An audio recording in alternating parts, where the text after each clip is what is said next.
Hello friends, automotive electrical and electronics starting system topic है आजनो construction of cranking Motors.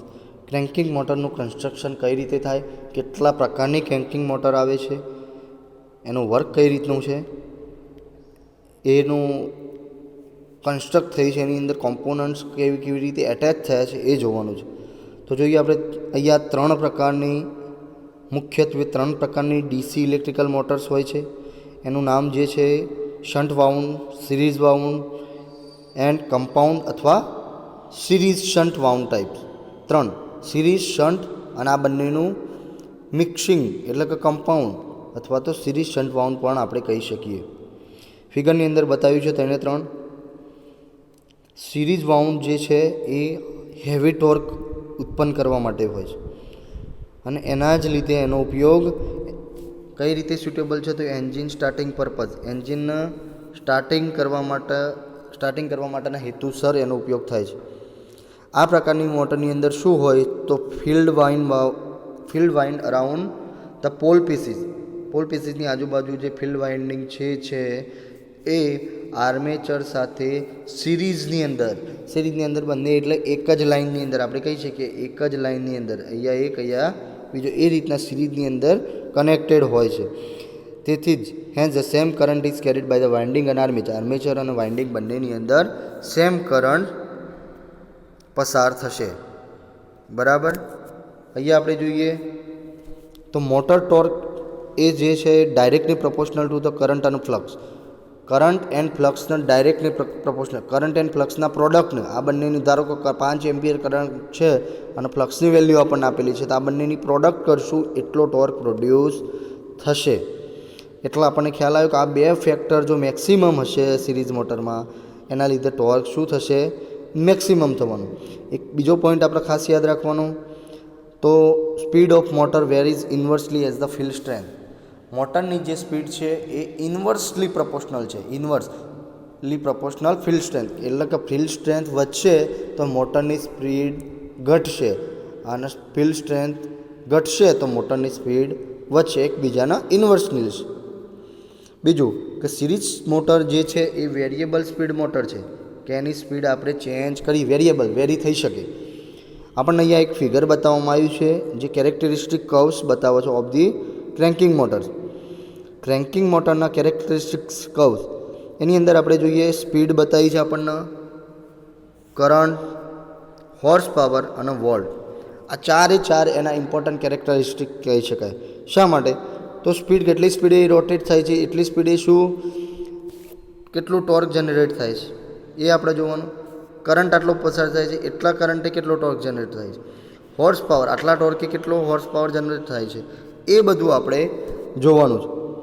તો અહીંયા આપણને બતાવ્યું છે it will be seen that the speed varies appreciably with the variation in લોડની અંદર જેવું વેરી કરશો એવી સ્પીડ વેરી થશે। બીજું કે લાઇટ લોડ દરમિયાન રીડરનું શું ઓબ્ઝર્વ થશે તો curves rise at a very rapid rate, curve vary થશે। આપણે અહીંયા જોઈ રહ્યા છીએ કે સ્પીડ એક સમયે એકદમ ફોલ થાય છે, વેરી રેપિડ એકદમ, અને પછી ધીમે જેમ ટોર્ક વધતો જાય એમ સ્પીડ વધતી જાય। એવી રીતે હોર્સ પાવર પણ માટે કીધું છે, હોર્સ પાવર ધીમે વધતો જાય પછી એની ક્રિટિકલ પોઝિશન પરથી પછી ડાઉન થતું જાય છે। ટોર્ક જેમ વધશે એક સમય એવો આવશે કે ક્રિટિકલ પોઈન્ટ પર હોર્સ પાવર હશે, એના પછી ધીમે રિડ્યુસ થશે, બરાબર। અને નો લોડ કન્ડિશન માટે આપણે જોઈએ તો મોટરની સ્પીડ વેરી ડેન્જરસ બતાવી છે આપણને, બરાબર। અહીંયા આપણે જોઈએ તો સિરીઝ મોટર જનરલી 4 પોલ ટાઈપની હોય છે કે જેની અંદર 4 પોલ હોય અને સિંગલટન કોપર સ્ટ્રીપનો ઉપયોગ આર્મેચરની અંદર થયેલો, કોઇલ જે હોય એમાં સિંગલટન કોપરની સ્ટ્રીપ હોય છે। પોલ અને આર્મેચર વાઇન્ડિંગ સિરીઝમાં હોય, આપણે આ પહેલાં પણ જોયું, બરાબર।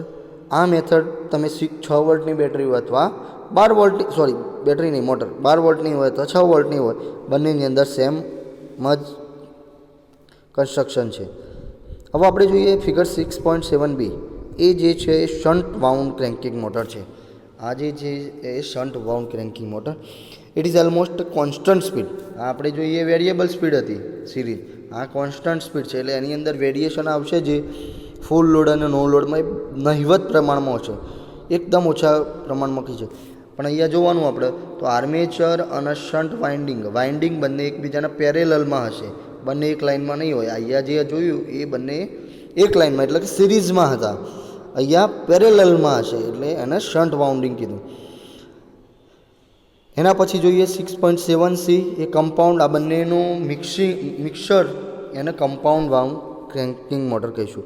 આ પ્રકારમાં 2 અથવા 3 2 or 3 ફિલ્ડ કોઇલ્સ કનેક્ટ હશે એકબીજા સાથે.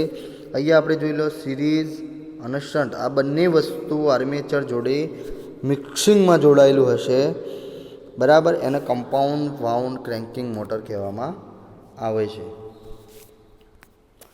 અહીંયા જોઈએ તો એક બીજી ફિગર આપણને બતાવવામાં આવી છે, wiring diagram of cranking motor. આ ક્રેન્કિંગ મોટરનો વાયરિંગ ડાયાગ્રામ છે જેની અંદર પોલ પણ છે. તો આપણે અહીંયા જોઈએ કે એના જે સેન્ટરમાં આપણને બતાવ્યું છે કોમ્યુટેટર છે. આ કોમ્યુટેટરના ઉપર અને નીચે બંને ડાયરેક્શન, ઉપર અને નીચે શું બતાવેલું છે તો બ્રશ, 2 બ્રશ છે અને એ બ્રશનો અર્થ કરવામાં આવેલું છે. એ બ્રશમાંથી એક છેડો વાયરિંગનો નીકળશે, ફિલ્ડ વાઇન્ડિંગનો. એ વાઇન્ડિંગનો એક છેડો ક્યાં જશે તો આ બંને પોલ સુઈ, આ 2 પોલ છે અહીંયા બતાવ્યું છે કા ને કા. તો અહીંયાથી જે વાઇન્ડિંગ જોયું આપણે, અહીંયાથી આમ પસાર થઈ આ પછી આખું વાઇન્ડિંગ ફરશે. અહીંયા આપણે જોઈએ છીએ કે આ જે અહીંયાથી બ્રશમાંથી છેડો નીકળ્યો અહીંયા પોલ સુઈમાં જશે અને એ રીતનું વાઇન્ડિંગ પસાર થશે. એટલે જેવું કોમ્પ્યુટેટરની અંદર મેગ્નેટિક ફિલ્ડ ક્રિએટ થશે, કરંટ પસાર થશે કંડક્ટરની અંદર, એવું જ ચુંબકીય ક્ષેત્ર ઉત્પન્ન થશે. આ ચુંબકીય ક્ષેત્ર ઉત્પન્ન થશે એટલે એનું કામ શરૂ કરી દેશે, બરાબર. હવે એક એક્સ્ટ્રા ડેફિનેશન છે ક્રેન્કિંગ મોટર એફિશિયન્સી આપણે જોઈએ તો ક્રેન્કિંગ મોટર એફિશિયન્સીનું આપણે ડેફિનેશન લખીએ. It is the ratio of mechanical output and electrical output in watts. એના આપણે એફિશિયન્સી કહી શકશું ક્રેન્કિંગ મોટરની, કે મિકેનિકલ આઉટપુટ આપણને જેટલો મળ્યો એના ઉપરથી એના ભાગ્યા ઇલેક્ટ્રિકલ આઉટપુટ. એનું ઇક્વેશન છે PHP × 746/E × I × 100. PHP means PHP એટલે horse power output of the motor. મોટરમાંથી જે આઉટપુટ આપણને હોર્સ પાવર મળ્યો, આપણે જો મોટર લેવા જઈએ તો આપણે કહીએ છીએ અડધાની આપો, એકની આપો. એ અડધો શું છે તો 0.5 HP, 0.5 હોર્સ પાવર. ખેતરમાં અથવા બોરમિલમાં જે વપરાય છે 7.5ની, 10ની, 15ની મોટર, એ શું છે તો 7.5 horse power, 10 horse power, 15 horse power.